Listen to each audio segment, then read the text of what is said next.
ꯑꯍꯥꯟꯕ ꯃꯛꯇꯗ ꯂꯥꯏꯕ ꯑꯁꯤꯕꯨ ꯌꯦꯡꯕꯤꯔꯤꯕ ꯄꯨꯝꯅꯃꯛꯄꯨ ꯇꯔꯥꯝꯅ ꯑꯣꯛꯆꯔꯤ ꯍꯧꯖꯤꯛ ꯑꯩꯈꯣꯏꯅ ꯂꯩꯔꯤꯕ ꯃꯐꯝ ꯑꯁꯤ ꯀꯣꯅꯨꯡ ꯃꯃꯥꯡ ꯍꯥꯏꯗ꯭ꯔꯤꯀꯣ ꯀꯣꯅꯨꯡ ꯃꯃꯥꯡꯒꯤ ꯁꯣꯝ ꯅꯥꯀꯟꯒꯤ ꯑꯦꯗꯚꯥꯟꯁ ꯍꯣꯁꯄꯤꯇꯥꯜ ꯂꯩꯔꯒ ꯅ꯭ꯌꯨ ꯑꯦꯗꯚꯥꯟꯁ ꯍꯣꯁꯄꯤꯇꯥꯜ ꯂꯩꯔꯦ ꯑꯗꯨꯒ ꯁꯣꯝ ꯅꯥꯀꯟꯗꯅ ꯃꯍꯥꯕꯂꯤ ꯆꯠꯐꯝ ꯀꯣ ꯑꯗꯨꯒ ꯀꯣꯅꯨꯡ ꯃꯃꯥꯡ ꯃꯟꯗꯤꯔ ꯍꯥꯏꯇꯥꯔꯦꯀꯣ ꯃꯟꯗꯤꯔ ꯆꯠꯄꯒꯤ ꯂꯝꯕꯤꯗꯣ ꯑꯗꯣꯝ ꯅꯥꯀꯟ ꯑꯣꯏꯗꯣꯏꯅꯦ ꯁꯤꯒꯤ ꯃꯔꯛꯁꯤꯗ ꯈꯨꯃꯟ ꯕꯦꯛ ꯍꯥꯎꯁ ꯑꯅ ꯉꯁꯤ ꯑꯩꯈꯣꯏꯅ ꯂꯥꯏꯚ ꯊꯥꯔꯤꯕꯁꯦ ꯈꯨꯃꯟ ꯕꯦꯛ ꯍꯥꯎꯁꯀꯤ ꯕꯦꯛ ꯉꯥꯛꯇ ꯌꯣꯟꯕ ꯗꯨꯀꯥꯟ ꯑꯃꯅꯦꯕꯀꯣ ꯑꯗꯣ ꯏꯅꯣꯒ꯭ꯔꯦꯁꯟꯁꯦ ꯃꯣꯏ ꯍꯌꯦꯡ ꯍꯥ ꯍꯣꯜꯁꯦꯜ ꯔꯦꯠꯇ ꯄꯤꯗꯣꯏꯅꯦ ꯑꯗꯣ ꯀꯩꯅꯣ ꯍꯥꯏꯔꯛꯀꯦ ꯗꯤꯇꯦꯜꯁꯤ ꯇꯝ ꯃꯅꯨꯡ ꯆꯪꯉꯒ ꯍꯥꯏꯔꯛꯀꯦꯕꯀꯣ ꯑꯗꯣ ꯍꯌꯦꯡ ꯏꯅꯣꯒ꯭ꯔꯦꯁꯟ ꯅꯨꯃꯤꯠꯅꯦ ꯏꯅꯣꯒ꯭ꯔꯦꯁꯟꯁꯦ ꯍꯌꯦꯡ ꯇꯧꯕꯁꯤꯗꯅꯦ ꯍꯌꯦꯡꯁꯦ ꯂꯣꯏꯅ ꯍꯣꯜꯁꯦꯜ ꯔꯦꯠꯇ ꯂꯣꯏ ꯊꯥꯗꯣꯛꯑꯅꯤꯀꯣ ꯑꯗꯨꯒ ꯗꯤꯇꯦꯜꯁ ꯍꯥꯏꯗꯤ ꯃꯣꯏꯒꯤ ꯄ꯭ꯔꯗꯛꯁꯦ ꯂꯨꯄꯥ ꯀꯌꯥꯗꯒꯤ ꯍꯧꯋꯤ ꯈꯣꯠꯂꯦ ꯑꯗꯣ ꯑꯃꯨꯛ ꯃꯅꯨꯡ ꯆꯪꯉꯒ ꯌꯦꯡꯉꯁꯤ ꯕꯤꯛꯇꯤ ꯌꯥꯝ ꯐꯖꯔꯦ ꯌꯥꯝ ꯐꯖꯔꯦ ꯁ꯭ꯇꯥꯔꯇꯤꯡꯁꯦ ꯃꯣꯏ 100 ꯔꯨꯄꯤꯁꯇꯒꯤ ꯍꯧꯋꯤꯀꯣ 100 ꯔꯨꯄꯤꯁꯇꯒꯤꯅ 700 ꯐꯥꯎꯕꯅ ꯀꯩꯅꯣ ꯑꯣꯏꯒꯅꯤꯀꯣ ꯑꯌꯥꯝꯕ ꯑꯗꯨꯒ ꯏꯝꯄꯣꯔꯇꯦꯠ ꯕꯦꯛ ꯀ꯭ꯋꯥꯂꯤꯇꯤꯁꯨ ꯑꯗꯨꯝ ꯐꯪꯉꯅꯤ ꯑꯗꯨꯝ 1000 ꯑꯗꯨꯃꯥꯏꯅ ꯄꯤꯕ ꯑꯗꯨꯝ ꯐꯪꯒꯅꯤ ꯌꯥꯝꯅ ꯇꯥꯡꯕ ꯑꯣꯏꯗꯦꯀꯣ ꯑꯗꯨꯝ ꯍꯣꯜꯁꯦꯜ ꯔꯦꯠꯇ ꯑꯗꯨꯝ ꯐꯪꯕ ꯌꯥꯒꯅꯤ ꯑꯗꯨꯒ ꯍꯌꯦꯡ ꯏꯅꯣꯒ꯭ꯔꯦꯁꯟ ꯅꯨꯃꯤꯠꯇ ꯂꯥꯛꯄ ꯃꯤꯁꯤꯡꯒꯤ ꯑꯣꯏꯅꯗꯤ ꯌꯥꯝꯅ ꯕꯤग ꯗꯤꯁꯀꯥꯎꯟ ꯍꯥꯏꯇꯥꯔꯦꯀꯣ ꯑꯗꯨꯃ ꯐꯪꯖꯒꯅꯤ ꯑꯩꯈꯣꯏꯅ ꯍꯧꯖꯤꯛ ꯂꯣꯀꯦꯁꯟꯁꯨ ꯍꯥꯏꯈ꯭ꯔꯦꯀꯣ ꯉꯥꯏꯍꯥꯛ ꯂꯩꯔꯒ ꯑꯃꯨꯛꯀꯁꯨ ꯍꯥꯏꯔꯛꯀꯦ ꯑꯗꯣ ꯕꯦꯛꯁꯦ ꯑꯃꯃꯝ ꯄꯥꯏꯔꯀꯥꯟꯗ ꯑꯃꯨꯛ ꯌꯦꯡꯉꯛꯀꯦ ꯕꯦꯛ ꯃꯈꯜ ꯃꯌꯥꯝ ꯑꯩ ꯂꯥꯝꯕꯗꯤ ꯐꯪꯉꯔꯣꯏ ꯈꯔ ꯅꯦꯝꯃꯕꯅꯤꯅ ꯃꯊꯛꯇꯒꯤꯗꯤꯀꯣ ꯑꯍꯥꯟꯕꯩ ꯕꯦꯛꯁꯦ ꯁꯤ ꯀꯌꯥ ꯄꯤꯔꯝꯗꯧ ꯃꯥꯟꯒꯦ ꯗꯥꯗꯤꯔꯥꯁ ꯍꯥꯏꯔꯣ ꯀꯌꯥ ꯄꯤꯔꯝꯗꯧ ꯃꯥꯟꯒꯦ ꯑꯩꯔꯣ ꯆꯍꯨꯝ ꯆꯥꯝꯃꯔꯤꯑꯕ ꯁꯨꯡꯅ ꯅꯠꯇ꯭ꯔꯦ ꯀꯌꯥꯅꯦ ꯍꯥꯏꯕ 200 ꯅꯤꯀꯣ Okay, ꯑꯗꯨ ꯌꯥꯔꯒ ꯌꯦꯡꯁꯤꯗ 200 ꯅꯤꯀꯣ ꯁꯨꯃꯥꯏꯅ ꯇꯧꯔꯁꯨ ꯌꯥꯔꯦꯀꯣ ꯑꯗꯨꯝ ꯌꯥꯅꯤꯡꯕ ꯃꯑꯣꯡꯗ ꯌꯥꯜꯂꯁꯨ ꯌꯥꯔꯦ 200 ꯈꯛꯇꯅꯤꯀꯣ ꯁꯤꯒꯤ ꯕꯦꯛꯁꯦ ꯍꯥꯏꯗꯤ ꯃꯥꯒꯤ ꯗꯤꯖꯥꯏꯟꯁꯤꯒ ꯌꯦꯡꯉꯨꯅꯦ ꯑꯗꯨꯝ ꯐꯖꯗ꯭ꯔꯥ 200 ꯈꯛꯇꯅꯤ ꯑꯗꯨꯒ ꯆꯨꯞꯁꯜꯂꯒꯦꯀꯣ ꯃꯌꯥꯝ ꯁꯤ ꯆꯨꯞꯁꯤꯟꯖꯒꯦ ꯕꯦꯛ ꯁꯤꯒꯨꯝꯕ ꯃꯈꯜ ꯃꯌꯥꯝ ꯑꯃ ꯂꯩꯔꯤꯀꯣ ꯑꯗꯒꯤ ꯃꯈꯥꯗꯁꯨꯀꯣ ꯗꯤꯖꯥꯏꯟꯁꯦ ꯁꯤꯗꯁꯨ ꯂꯩꯔꯦ ꯁꯤꯒꯨꯝꯕꯁꯦ ꯂꯣꯏꯅ ꯃꯥꯟꯅꯗꯣꯏꯔꯥ ꯁꯤꯁꯨ ꯃꯥꯟꯅꯗꯣꯏꯔꯥ 200 ꯉꯥꯛꯇꯅꯤꯀꯣ ꯁꯣꯝ ꯅꯥꯀꯟꯗ ꯂꯩꯔꯤꯁꯦ ꯁꯤ 200 ꯉꯥꯛꯇꯅꯤꯀꯣ ꯁꯤꯗꯁꯨ ꯂꯩꯔꯦ ꯁꯤꯁꯨ ꯂꯩꯔꯦ ꯁꯤꯁꯨ ꯐꯖꯩ ꯑꯟꯕꯣꯛꯁꯤꯡ ꯇꯧꯔꯛꯑꯅꯤ ꯉꯥꯏꯍꯥꯛꯇꯪ ꯉꯥꯏꯕꯤꯌꯨꯀꯣ 200ꯇ ꯇꯣ ꯁꯤ 200 ꯍꯦꯟꯅ ꯐꯖꯩꯌꯦ ꯋꯥꯎ ꯐꯖ 200 ꯅꯤꯀꯣ ꯃꯌꯥꯝ ꯁꯤꯁꯤꯡꯁꯦ 200 ꯉꯥꯛꯇꯅꯤꯀꯣ ꯑꯗꯨꯒ ꯁꯤ ꯃꯈꯥꯒꯤꯁꯦ ꯑꯃꯨꯛ ꯍꯥꯏꯔꯛꯀꯦꯀꯣ ꯃꯈꯥꯒꯤꯁꯦ ꯑꯃꯨꯛ ꯂꯥꯏ ꯈꯣꯏꯔꯝꯕꯗꯒ ꯑꯩꯈꯣꯏꯒꯤ ꯏꯕꯣꯛꯉꯩꯅꯒ ꯄꯨꯔꯗꯤ ꯐꯖꯔꯣꯏꯗ꯭ꯔꯣ ꯑꯩꯈꯣꯏ ꯃꯥ ꯍꯣꯏꯅꯒ ꯐꯖꯔꯣꯏꯗ꯭ꯔꯣ ꯁꯤ ꯀꯌꯥ ꯄꯤꯒꯦ 100 130 130 ꯈꯛꯇꯅꯦ ꯕꯦꯛ ꯌꯥꯝ ꯍꯣꯡꯗ꯭ꯔꯣ ꯁꯤꯗ ꯍꯣꯡꯉꯦ ꯌꯥꯝ ꯍꯣꯡꯉꯦ ꯁꯤꯌꯔ ꯇꯧꯕꯤꯔꯝꯃꯣ ꯃꯌꯥꯝ 100 ꯈꯛꯇꯅꯦ ꯃꯔꯤ ꯁꯥꯡꯍꯜꯂꯒ ꯄꯨꯒꯦꯁꯨ ꯌꯥꯔꯦꯀꯣ ꯇꯣ ꯁꯤꯁꯨ ꯁꯥꯡꯉꯦ ꯑꯗꯨꯝ ꯇꯦꯜꯂ ꯄꯨꯒꯦꯁꯨ ꯌꯥꯔꯦ ꯍꯦꯟꯕꯦꯛꯀꯤ ꯁ꯭ꯇꯥꯏꯜꯗ ꯑꯗꯨꯝ ꯄꯥꯏꯒꯦꯁꯨ ꯌꯥꯔꯦ ꯍꯧꯖꯤꯛꯀꯤ ꯃꯑꯣꯡꯗꯣ ꯑꯗꯨꯝ ꯄꯥꯏꯔꯁꯨ ꯌꯥꯔꯦ ꯁꯥꯡꯅ ꯄꯥꯏꯒꯦꯁꯨ ꯌꯥꯔꯦ ꯅꯪꯅ ꯐꯩ ꯏꯕꯨꯡꯉꯣ ꯁꯤ ꯐꯖꯩꯀꯣ ꯂꯥꯏ ꯈꯣꯏꯔꯝꯕ ꯆꯠꯄꯗ ꯌꯥꯝ ꯄꯛꯆꯅꯤꯌꯦ ꯄꯨꯕ ꯍꯥꯞꯆꯟꯈ꯭ꯔꯒꯦ ꯃꯣꯠꯂꯅꯤꯀꯣ ꯁꯤꯗꯤ ꯁꯤ 130 ꯅꯤꯀꯣ ꯁꯤ ꯍꯧꯖꯤꯛꯀꯤꯁꯦ ꯁꯤꯁꯦ 130 ꯅꯤ 130 ꯅꯦ ꯁꯤꯁꯨ 130 ꯁꯤꯅ ꯗꯤꯖꯥꯏꯟ ꯑꯃ ꯍꯣꯜꯁꯦꯜ ꯔꯦꯠꯇꯅꯦꯕ ꯐꯪꯉꯤꯁꯦ ꯈꯨꯃꯟ ꯕꯦꯛ ꯍꯥꯎꯁ ꯀꯣꯅꯨꯡ ꯃꯃꯥꯡꯒꯤ ꯂꯥꯛꯄꯒꯤ ꯂꯝꯕꯤꯗꯨꯗꯅꯤꯀꯣ ꯃꯍꯥꯕꯂꯤ ꯌꯧꯔꯝꯗꯥꯏꯒꯤꯀꯣ ꯁꯤꯁꯨ 1 ꯇꯣ ꯁꯨꯃꯥꯏꯅ ꯄꯥꯏꯒꯦꯁꯨ ꯌꯥꯔꯦ ꯃꯔꯤ ꯑꯁꯥꯡꯕ ꯃꯅꯨꯡꯗ ꯌꯥꯎꯔꯤꯀꯣ ꯁꯤꯁꯨ 130 ꯑꯣꯏꯗꯣꯏꯕ 130 ꯂꯥꯏ ꯈꯣꯏꯔꯝꯕꯗ ꯀꯌꯥ ꯐꯖꯅꯤ ꯍꯣꯏ ꯍꯣꯏ ꯗꯤꯖꯥꯏꯟꯁꯦ ꯀꯩ ꯍꯥꯏꯇꯥꯔꯦ ꯑꯗꯨꯝ ꯌꯦꯛꯄꯗ ꯃꯥꯒꯤ ꯄ꯭ꯔꯤꯟ ꯈꯨꯇꯧꯁꯦ ꯑꯗꯨꯝ ꯑꯗꯒꯤ ꯀꯩꯅꯣ ꯇꯧꯔꯛꯀꯦ ꯁꯨꯃꯥꯏꯅ ꯑꯗꯨꯝ ꯃꯊꯪ ꯂꯥꯛꯑꯒꯦ ꯁꯤꯒꯤ ꯃꯆꯥꯁꯦ ꯑꯝꯇ ꯌꯦꯡꯒꯦ ꯅꯪ ꯃꯆꯥꯅꯒ ꯇꯧꯔꯗꯤ ꯄꯥꯏꯔꯗꯤ ꯄꯛꯆꯔꯣꯏꯗ꯭ꯔꯣ ꯁꯤ ꯀꯌꯥ 300 ꯀꯣ ꯌꯥꯝ ꯍꯣꯡꯉꯦ 300 ꯈꯛꯇꯅꯦ ꯁꯤꯗꯤ ꯃꯔꯤ ꯁꯥꯡꯗ꯭ꯔꯦ 300 ꯈꯛꯇꯅꯦ ꯌꯥꯝ ꯍꯣꯡꯉꯦ ꯁꯨꯃꯥꯏꯅ ꯂꯩꯔꯦ ꯃꯆꯨ ꯃꯈꯜ ꯃꯌꯥꯝ ꯂꯩꯔꯦꯀꯣ ꯁꯣꯝ ꯅꯥꯀꯟꯗ ꯂꯥꯛꯑꯗꯤ ꯍꯌꯦꯡ ꯏꯅꯣꯒ꯭ꯔꯦꯁꯟ ꯅꯨꯃꯤꯠꯅꯦ ꯍꯌꯦꯡ ꯏꯅꯣꯒ꯭ꯔꯦꯁꯟ ꯅꯨꯃꯤꯠꯁꯤꯗ ꯂꯥꯛꯇꯥꯔꯒꯗꯤ ꯑꯃꯨꯛ ꯍꯦꯟꯅ ꯑꯣꯐꯔ ꯄꯤꯖꯒꯅꯤꯀꯣ ꯍꯣꯜꯁꯦꯜ ꯔꯦꯠꯇꯀꯣ ꯑꯗꯒꯤ ꯁꯤꯒꯨꯝꯕꯁꯤꯅ ꯀꯌꯥ ꯑꯣꯏꯗꯣꯏꯅꯣ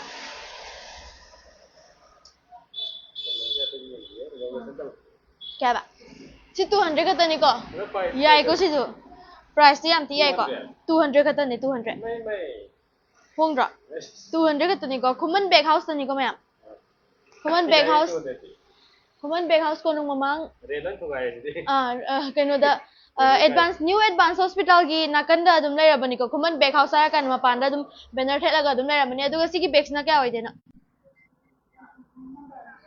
ꯅꯝꯕꯔ ꯀꯔꯥꯏꯗ ꯎꯒꯅꯤ ꯁꯤ 450 ꯈꯛꯇꯅꯦ ꯍꯣꯡꯉꯦ ꯁꯦꯌꯔ ꯇꯧꯕꯤꯔꯝꯃꯣ ꯁꯦꯌꯔ ꯇꯧꯕꯤꯔꯝꯃꯣ ꯁꯥꯏꯠꯇ ꯑꯃꯨꯛꯇꯪ ꯌꯥꯜꯂ ꯌꯦꯡꯁꯦ ꯌꯦꯡꯖꯔꯛꯀꯦ ꯋꯥꯎ Kaninge. C 450. 200 and then Hona Si su kai no irani. Sino kya hoina?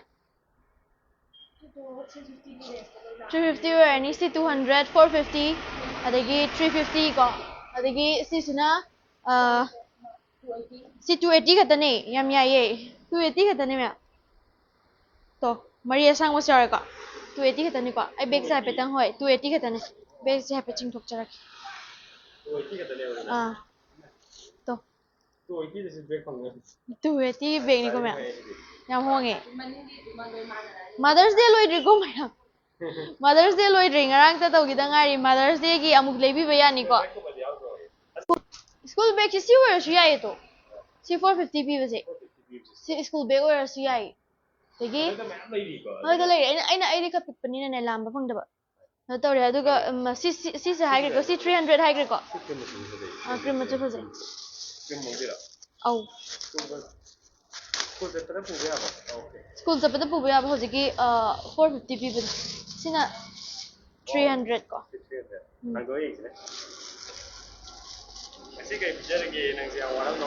kanana no yam bizar wow plastic ki dalma ne ka si 300 school chapata puba yaba bag se akoi se keno yenga ki unboxing tawdriba box ani leiri ko ama khatang asai gi ama khatang hana design ama puthok pada 450 pi bido adu hana ni ko adagi si je sina 450 ko si 450 khatani ko je ko ai khong video la kanu ko ngasi la si ai ado hayeng inauguration numit na hen offer pizza gani ko man back house ni ko me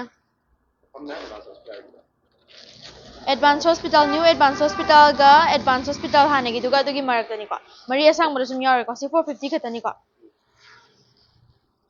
ha mage ayo si saman na ko sa design adum leire mai makan makan adum yeng balak bi ya 450 khatani dis makha gi jam do char ke char ke ko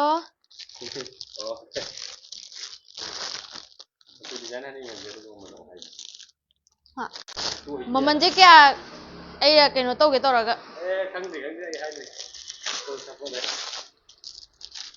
Manje kya male ba क्या मालूम है मुझे wholesale rate पर तो सिर्फ keno ni he 280 khata 280 hoi 280 280 khata ni ko si bag se या मोंग ने को थारे से नहीं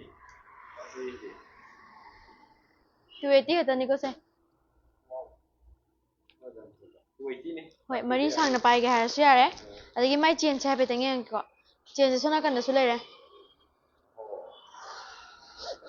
chen je ko adagi sida maga 280 gi product ni ko se मोंग सा तो 280 sai yam to लेने से ले दूंगी और दूंगी ah 280 ने leire duga sona kan da su ये से जाओ yeng ke ko khoi dum yeng jar tam tam na asi atopa unboxing to go da su leire ko si 280 gi rate nga to oiram do male sa sa do ki tang chau pe yeng tang chau bus da su leire office ka bijingi mama oi bijingi नंगा सी कई कई चार के हैं ये हमने चलो क्या ha क्या होता है si se 3 kya oiram do male 350 मान भाई ada 350 350 ya okay kai kuong nó chứ bộ ya deh jangan di maru loan di आपको जनी माली आओ बोले साहब ने पीनी हाय ना मपी लाइफ का या बस ये दो अति का सब माने वर्जन के ना भी बात नहीं wow si 350 khatani ko manung da su pocket yaure ko digi pocheng hoi du pocheng do pa ne photo ken to dra leather ro 350 khatani ye shi bu shi 350 khatani duni ama su le ri me am mathang mathang um lo ko unboxing to ra ke ni wan 280 ni. 280 ni. Oh. Oh, chap man. Oh, design di khet nei ko. Design di khet nei adu ka no de tawe. 280 oi de ni ko. 280 le re 350 le re maman je ngo khong do. 280 350 ke shyam pak. Kano taw de ko. Oh, hel. Da su yeng ba da dum atang ba dum mala ni ko. Kini live share to sendiri mo. Mayam live share to sendiri mo. Live share to sendiri mo. Live share to sendiri mo. Kalau kita wajib untuk kau ni, ada yang pun ada di kau ni yang wajib. Si 400 ko. 400. Ada tak? Jangan juga. Hazai je khoi na ga hajen na ban na te ko. Yeng ga aseng bala ga dum khang ani. Ai si moi nga la hap chala ge ko. Si 400 nga taw ra ni ko de di. Si nga sai khoi na maman khang ju ba. Si maman check. Si 350. 350. Acha wo se 350. So was it 350 ka tanyo? Sudah 350. Is it 350 ah? Apa mulai dari tu happy road. Happy road. Nanti kau kan ini asal plate mas. 350. 350 dah. Ada ini dah. Wow. 350 ka tanyo ko. Hong ra. 350. Sila 450. 450, 350. Adagi 400. 400 lah. 400. Ya, ada juga. Sini somsai kita ini dah. Somsai kita. Siya to. Wow, jadi dia kaya apa? Sini kaya ini. Saya tak biar, saya tak biar. Si 450 ni ko. Giveaway give away to jara kani live share to jara di khoi give away to jara. Give away an tang tong thom jara. Kali gumba sini video sini, pergi like aja deh kok. Like to 1K kan, ada di giveaway. Sigi live sida 1K hen taraga di view ra like na magpado 1K hen taraga di give away tong thok jara kani ko.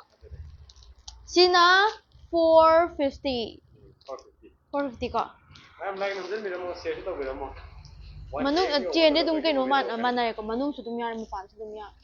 Mathaga su big am nei big aina lam phangoi ta ba kai ta akhoi gi bazar da su pu ba ya ba poche dum sida lai se dum man ba yawe ko yam yam la pu do adagi bazar da pu ba ya bazar chapada poche ha pa ya ba bag to adu su dum lai re ba dagi to bazar chapada pu ba ya bhai se ai kitab phamja ge ba wazare ngasi video sini like that semua mentar dari koi kena tahu kerana kita tahu kerja segitu to sini macam ni 350 nam phai ko kui na chat 350 pi unboxing harus ada hor ji ai si adum chap manare sai si 450 si achou bo sing 450 ka tani ko dan ko le ngai au ke ta ta ko yin ke game ka tha ma ta mani da yam nei shi RB 450 nga tani ko me achou bo bag se lupa chongwa ka shuyen de ko 450 nga tani ko chongwa un da le yare adune chongwa ka tang pora ya aduga lupa lising ama poro bag ani hum phangani dum bag macha ga mayai ga achou ba ga phangani si kaya no khang de moi si kashu yam pak tanga mo 350 400 mai lem dong ma si si kashu hoi lupa kaino lupa lising ama dum para kan bag ani hum dum phangani ba ahum muk dum phang ba ya hoi bag khoi macha hai tare macha di 250 pi bam ne adagi 350 pi bam ga 450 pi bam ga le ya lising am pa la bag chain ahum pali ko da suna kana jama le na sida ahum pali ko ya Maria sang mo joy ko sida chen ma cham yare ko manungda ha mitai ma ku si siampai chen yam pali tanano ko ina man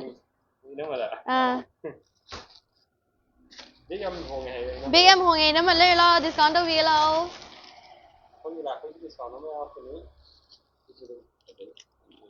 bag hong na pipi ke lo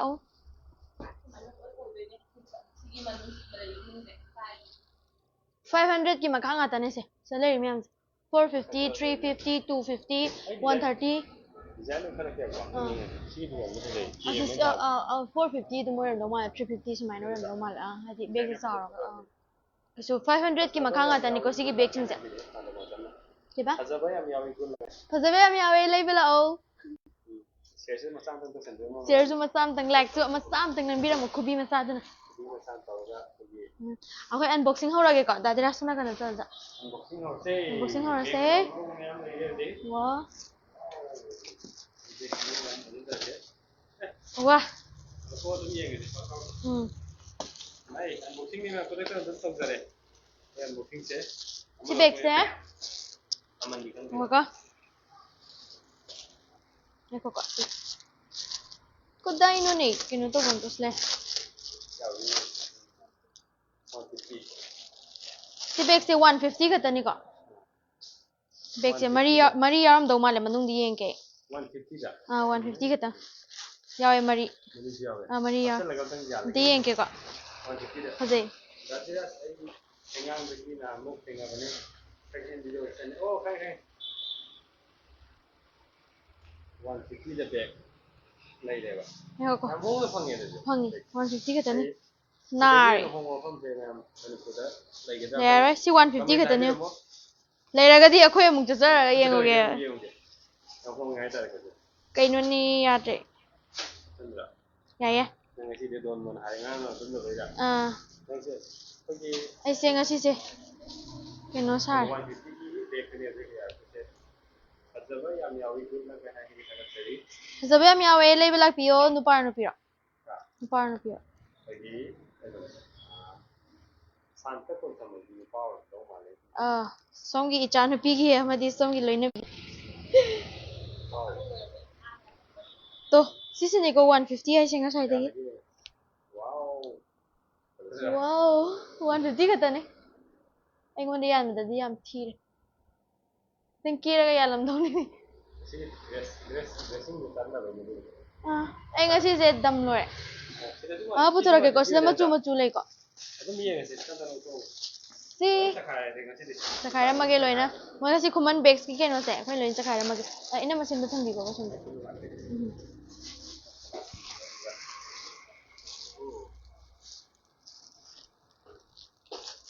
bag ꯑꯆꯧꯕ ꯌꯥꯝ ꯂꯩ bag ꯃꯆꯥꯁꯤꯡ ꯁꯥꯏꯅ ꯇꯧꯁꯦ ꯁꯤꯁꯤꯗ ꯊꯥꯔꯤꯁꯦ ꯑꯣꯏꯗꯣꯏꯔꯥ 70 ꯈꯛꯇ ꯑꯗꯨꯏꯗꯤ 70 ꯆꯥꯝꯗꯩ ꯇꯥꯕ only 70 70 ꯌꯥꯝ ꯌꯥꯏ ꯃꯔꯤ ꯑꯁꯥꯡꯕꯤ ꯑꯣꯏ ꯂꯨꯄꯥ 70 ꯍꯥꯏꯁꯦ ꯍꯧꯖꯤꯛꯀꯤ 150 ꯗꯩꯁꯨ ꯍꯦꯟꯅ ꯆꯥꯎꯋꯦ 70 ꯕꯦꯒꯇꯣ 70 ꯂꯦꯡꯗ꯭ꯔꯦ ꯇꯣ ꯂꯨꯄꯥ 70ꯅꯤꯌꯦ ꯁꯤꯕꯣꯗꯤ ꯌꯦꯡꯉꯣ ꯁꯤ ꯂꯨꯄꯥ 70ꯔꯣ ꯆꯨꯝꯕ꯭ꯔꯣ ꯑꯃꯨꯛ ꯁꯦꯔꯥꯟꯅꯅ ꯇꯧꯔꯝꯗꯅ ꯂꯨꯄꯥ 70ꯅꯤꯌꯦ ꯁꯤꯕꯣ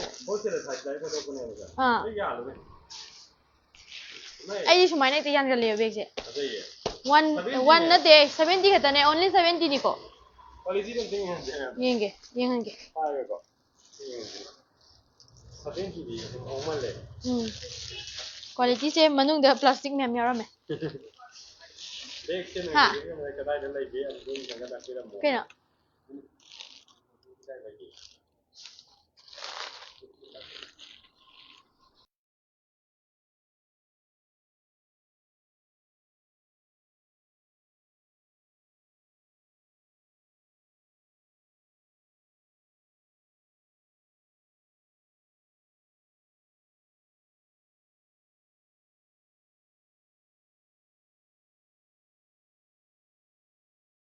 ꯑꯗꯨꯝ ꯍꯥꯏꯈ꯭ꯔꯦ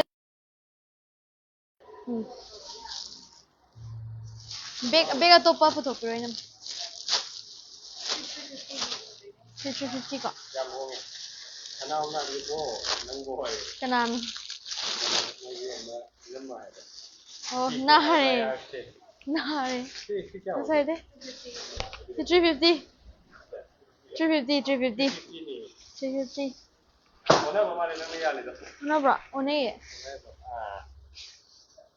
350ꯗ giveaway tawroidro kangan tawdino kangan tawdino hayeng adum tawni hayeng inauguration su tawrani inauguration tawbagi discount su tawrani adagidi giveaway su tawni hayeng je law mayam hayeng Tuesday oiramni hayeng si 350 ni ko keba GP de ba sa ta de ho kanano kanano de bang de apa de de si kya ni nama 350 wow 500 man ka anga tani ko number hoje koina unboxing tawrai sa hoje ko 500 ha dukan timing si kang kande hoidino ayuki pung mapan dagi na nungdangi tarabu ayuki pung mapandagi na nungdangi pung tarabu hangjagani Khuman back aduga advance hospital anoba gari bagi mayai da lay ko adum sigi lambi advance hospital lung kang biramani ko nung mamangi si safam duda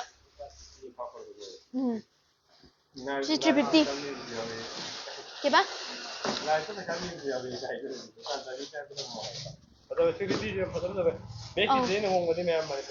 oh thengna sing ma bet yam ti honge special bag oh kya 250 ki bag puthor ke ko bag yam as mam puthore nge ko e lohong season ki ne hoji yam da discount to bi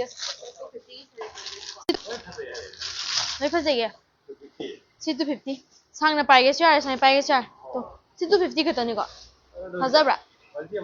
Hazabra. Quality ju phai che law e. na to ni nam jan le ma de la ado si lok thoju ai ko pam da mi na si ki kiti sa. ke sai de pa je ado phati phajai ado ga si 250 khata ni. Ei sigumba kaino le yai. Imanabi da se jo lo sala ga gift pi se dunya Imanabi da gift jar jar hong ba kaino chu to ba phati phajaba. Phasa ba de ni da hong ba ni da Hoi. pocket friendly ho ye Hoi. To 250 khata ni ko sa. wow Som da su yar. hoi ne lak se ga ji Lakpio. lak yo Soidana lakpio. Soidana discount zage. Si samana si machu si makhan makhan mayam ama legani ko. Aduga hojik bag fajaba puthorake ko. Luhong bachat pi gi. Luhong bachat pi hajing bachat pi gi bag puthorake. 1200. Lising amaga chani. Lising ama chani hai si yaram ni ko. Sina lupa chonga. Nako ko siam tahan ap tar ke ko. Si lupa lising amaga chani. Smile dai na.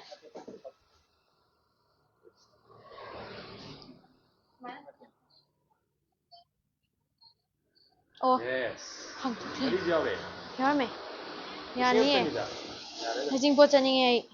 oh mai de da ha pe Sida lai re manung de hapte ba ko. ha pe ba sida oh Ai hap chalo ra. sa le ni ta ya ma ni mo ta ga le Kamai hapte no. Ai era to ga ai pa oh sida lai re sigi se.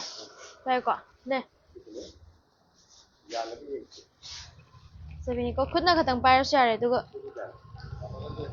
ni wan ta du de si jo ko ta Ado di si mari am da ban biro.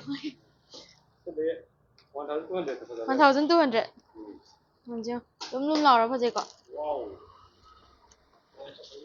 long se pai ne ba Ai sigumba bag se kya pai da mina hang bai te ne. akan da chingaro na ka le sin ba Ko. Mai mari je keno to bu. ai hai tro ai no pa ga ina ne hai le Da da sing hang ge sigumba be dum param dong wa ne. Mari asang mu jai ko. te len de ne ga mari sang ta ta la ga Ha. Mai si keno je keno ga mai nung jong phaja ra. no ki Slay tong sai gi bag ta. Tina pai ge cha 1200. lo mo ya ta ram do han de la Ai ra. Sat le. sa la ga skum ba yan da ba Sigumba bai de ma lang gi do phi gi do pai. lang Pot li do. Kasi bising mo ka sa nida Phajaba nga tane phajaba ang puthora ka ko. Ina machine da bai bi 1200. kalam mo ai koi mo mo se ge do pa sa su ai thara ge Tharo paisa han tharo pi ba zakrai. ya ki sa kuma na ha ke ko full support na pam ba ka Si 1200 ni ka. Sena ma. Na dum da bibiro. Si phaje ko. wow ada ko na to ka da re ya dan de Si 800 ko. Wah. Thing ba jano. kami chana bi Hanik set laga pa di phajani. Aina set laga phaje. Aina pai pe phaje pe. Phaje. Machu ni. 800 khatang ni ko. hajing pot chat pai diam ti fajar ne hajing pot chat pa gumba angangi jaiga kai hai tar traditional selaga pa diam ti fajar ne a Mari yaube. mari yaw dau man de sidi mari yaw Yauba. yaw yawe Yaubra. yawe Mari yaramine. nung da pan ma dum yawe de yaw Nungu dum yawe. yawe Adendeta.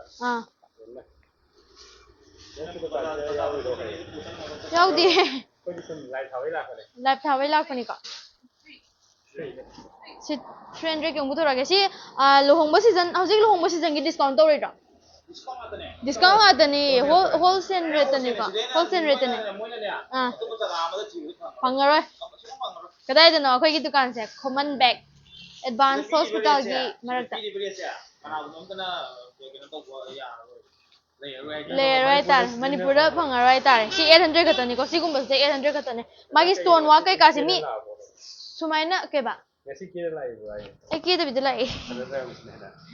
to si se stone wa magi stone wa kai ka se paira ga khangni lum lum laura ga ne haidi to si je phase ba Wow. to sana Ajai ni bila. wa duga angangi bag macha su le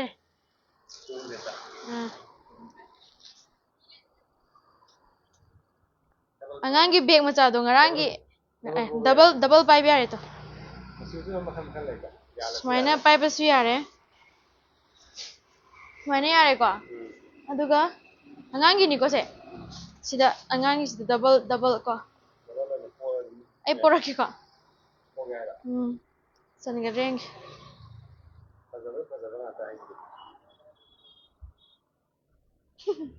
to ai no por yaar ubra ubra sumaina puna ba ma yana bonga ko ani 2 in 1 aita sumaina yala ja sumaina si kya no hai gi do maman 200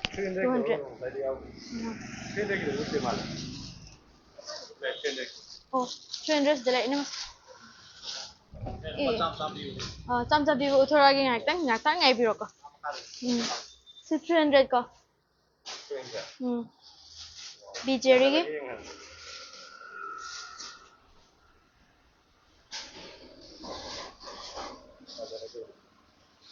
300 lupa cham pi ba be ku thora cham pi ba se ko che ha pai ji no ngai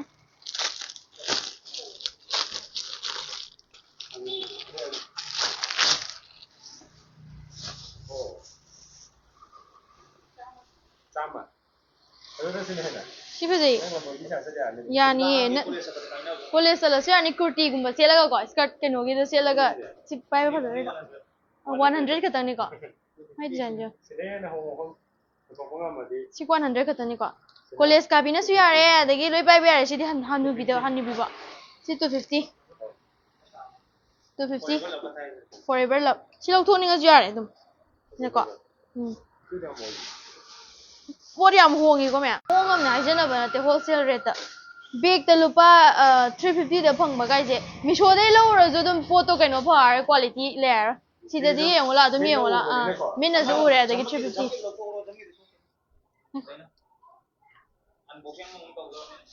unboxing among to ka dore hojik po yam tin honge maman khong je lai trang ai heng ai sum lai ran ong to ka dore si mem je yeng wondana maman je ke chu yam pa hen ring sai gi 1200 tuna aduna khwai highest ori ba hoji pau gi da adu stone work te yeng wondana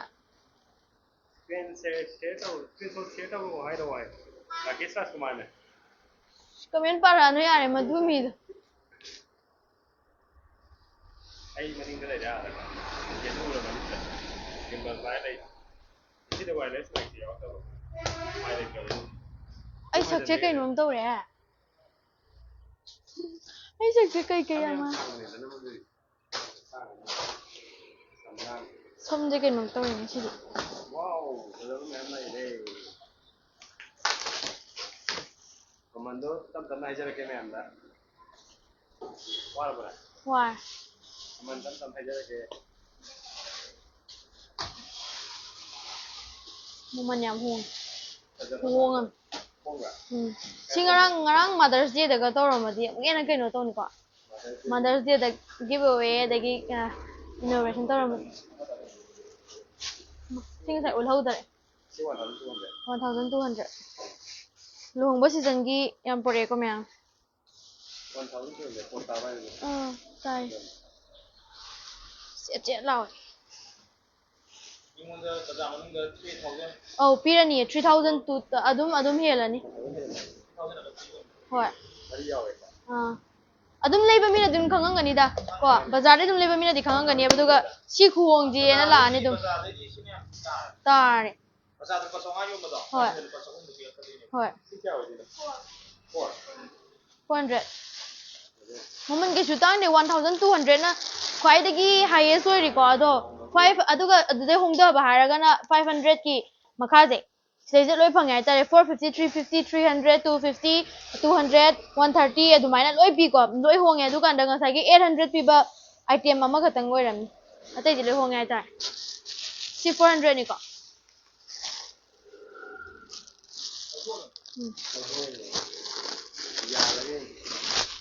Final zilay zariba location se Advanced Hospital gi marakani ko Advanced Hospital aribaga adum loba lakpa yare hojik ahan ba lakpa customer do adada discount to zagani adu heavy discount ahan ba lakpa hojik koin lari se konu mawang dani ko Advanced Hospital gi ani gi marak dani ko ahan ba lakpa customer do da heavy discount to zagani ko haidi share to biramo si su chena humpa lenga sagi du maina to nagan manungda soma yare ko sona kana soma yare ahan balak pa customer heavy discount to jagani maman se suki matik su honge du discount am du phang doram kya si 250 ka color di loile si 250 ka tane bag pot chu loi phai maman honge kai na ga pot ke no to budi oi do man dum leiraga pura dum khangan bazar dam toin chat pa mi di dum khangani maman je bazar gi maman do Lupa siguma bag dum lupa chawga dum helan lupa chawga dum helani misho gi bag na ga di oi roi misho gi lupa chawga gi ahum to bi na di ya roi sine phai ko si 300 ko asa pu chu ma'am yaw re ma'am sa pu chu free da pe hagi to wani hapakti ha Leno ba me la o hojik discount to thogi Neko Poche me si 450 Antik lang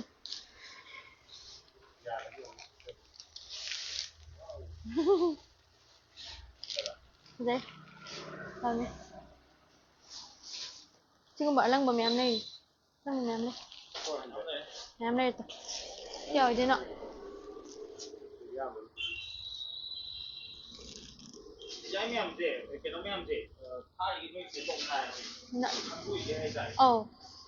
Pot chu hong ya do store da la ga si store da la kan da keno to bane na pha do ma le me ko hayeng ayu puklu rồi hayeng inauguration no mini ko pung kya da inauguration to dina pung tara ayu ki pung tara dagi inauguration to ni dagi dum hayeng gi numit chima di offer yam ki phajana pair ni aduga 10 days ki matung da kai habno sa gi da 10 days ki matung da branded oi ba haidi Gucci gumba adagi kai kai no lakte sa yam hong na ni ko lakte sa aduga branded oi ba bag me amasu la ni 10 days ki matung da ko adagi dai bag loira ba bag yam yame ai na khadok ba da su loi ba na ya leirong chat pi ga ja 350 Momon yam hongi ko 350 450 250 200 mai na ngata lei ko moi bag me am se adagi ne moi bag ja yam no ni ma mara ke ko bag a chow ba ga ja mamon yai di lupa chonga ge helam no ma le nga sai 350 ga ha ko 350 ga ha ko do mamon je su kadai ja kra asai gi doi do mal 350 ga tanga ra ko bag a chow ba 500 ge helam do man ba do adu bazar de dum helam ba yai ko bazar gali munung de ga dum ke no toram ni bazar toina chat pa mi dia dum khangan bag se dum design dum ke no manare si 350 ha gi den 350 office kabi jingi di yam tina phare maman ju hongba khulak ta ju leiba phangba sasat leiba minna ju mu ba ngasi na sina patra ha ya su lagi mal office kabi to office kabi na yang kalle hayang inauguration no misida dum lakpiro mayam pung 10 da inauguration pot jam tina honge aira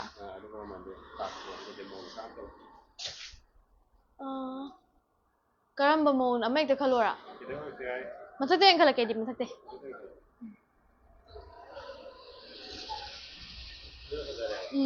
sije yam chammaga phajatra singa sai lupa kaino khatang ne pigido 250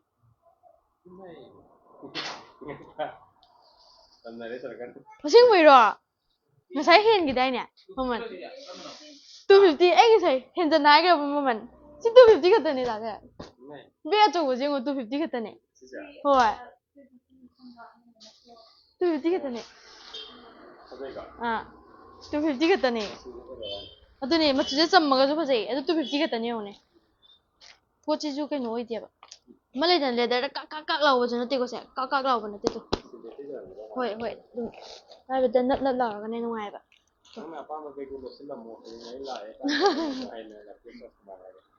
to si 250 khatani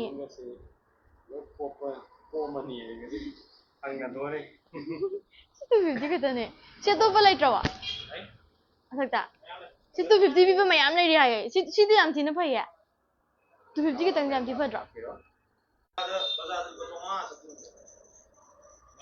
ai tau sana be wana te ba si yam thinge 250 khatang ai je poto pai ba da ju adum khang ya ba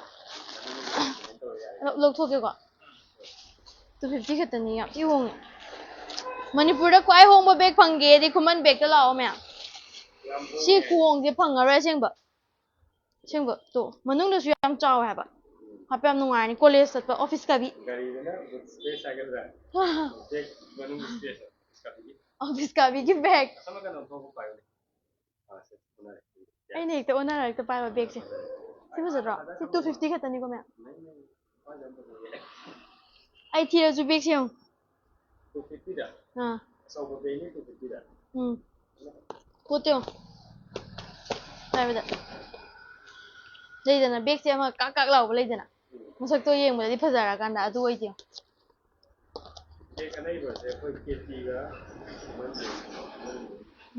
KT jewelry ki bag to aduga si Khuman bag si ka dum hong ju hong ga ne adum adi import nga ta import ma am yare ko sda import quality ya dum am si yare ko hong na ju phang ba ko le manipur da adai di si pam 250 ka tang ja laksala to mora am lai ri ado si ma ju se kai ta ing la ra ga yam na phajara ga chawra 250 ka tang hai ba da ai dinga sai maman hen jan hai gi be ta da khan ba wa khan da du 250 ra ba da du gi pile ma do ai ga sai han ba to ba da si yam na ma to pong khalo se ba to ma la si de ba ti ja si ja yunda hanna ba to ba na ma je ka ba mama na su hangam de hai ni e phang bi hangam de hai si ba je si kya ho gaya color changing bag chule si kyam purse ma sa si 400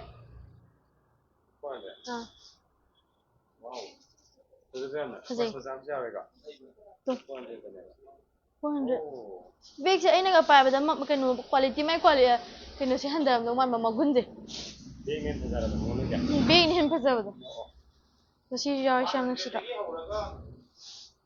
100 ta gina horaga maximum hoi adum mi me anu mayamna adum leiba ngamna bagi changse lupa chama de horaga lupa chatruk chatret pau khangbra aduga kitang hengalaga na lupa lising amaga chani de na lising ama chatruk adu maina sibau gi manung de ha ba yam thiong lupa lising ani am ta yodi moi bek se masai gi udri ba mayam sipa je ko siga ai ngai khali du ga ing na phaje singa phaje nei ga beg yam tin honge ko beg hong bai ne ko ai yam thaga le je hong ba khatangi wa su na ta na quality se yam ti phaba haida adum leiba lakpa mina adum ura adum khangan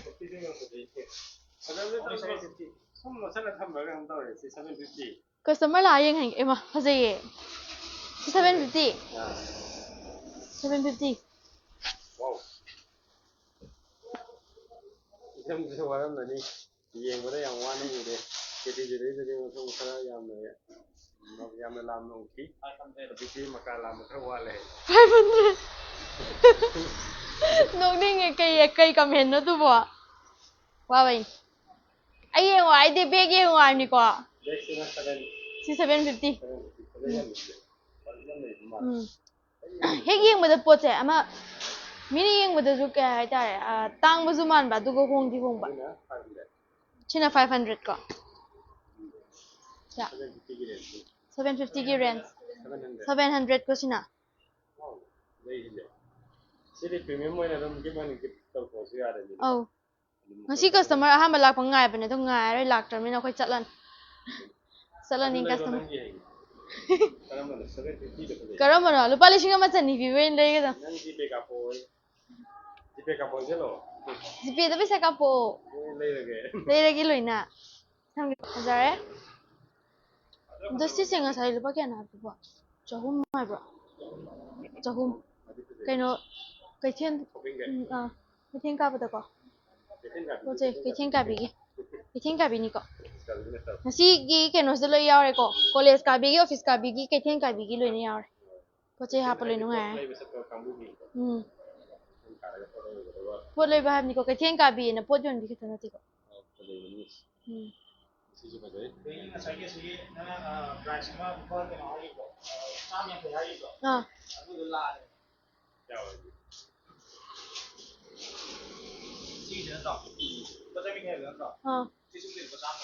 oh yang kai yen jala me ai na yang kai sa ge tawraga pagi daw bade lupa chama khatani 130 hai bane yang kai ha nate 130 hai gi ba lupa chama khatani ko adu gi du so 150 sina 100 si macha sina adu ga ngasai gi ahan bu pasina sina 150 ko si 150 ni ko ado sile sabi nu pa shu yani da ale sabi na lai khoram chat pagi lai khoram chat pagi le sabi na pa shu to keno tawro konung mamangi keno da lai khoram balak pada govinda lai khoram lak pada sona kan khumam bek ta haijalo adu ga si ammom le sa ya ya tra phatra sa le hat chalani sa si 100 khatang ni ko ai khanau si re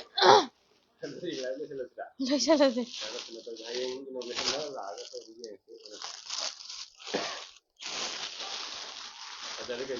Hajar Khuman bag ka KT jewelry ki bag sa sigi honga ka na maman id magi quality se quality sam lai ba bag se hongna phangwe to bam phamda yam phajana quality su lai re de hongna su phangye de wholesale rate ta pithok bai ji yengo dum lupa chama dagina 600 phawagi 700 phawagi kainom da lai re ko changam da lai ko bag ki maman sing se aduga da khitang hengal laga na 1200 dagina 1600 phawagi manungda lupa lising ani yo bag amta yaw de ko adu 10 days ya mala ani aduga Khuman bag te kadai de lege ha matam da mukai jerang location je koi gi advance hospital sona kanda new advance hospital area aduga sona kanda advance hospital hana game rena aduga momo chabam le ko aduga sigi marak se da le ba Khuman bag tharaga dum le ramani yam ilai ilai na khang mane dum lambi chapra dum murani manung daga na te ko Khuman bag ana thar dum le ramani myam lengsan biro hay inauguration numine inauguration day numisi da offer me ama bijagani aduga laiba akoi summi se myam lak taraga di ko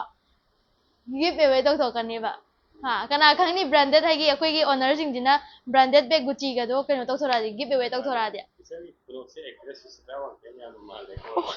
am te yenge hoy doon live loy salade war live loy salage bye bye so gi ngang ki ba yaro su ngak pio bag level ak pio ai hai jage bag am tin honge ngasi gi damakta di number hapa age ado ngasi gi damakta di live ase matang sa do sanjarage heng inauguration no mini da offer me am pizza gani mem lengsan biro Khuman bag ta konung mamang da ngasi gi live le sanjar bye bye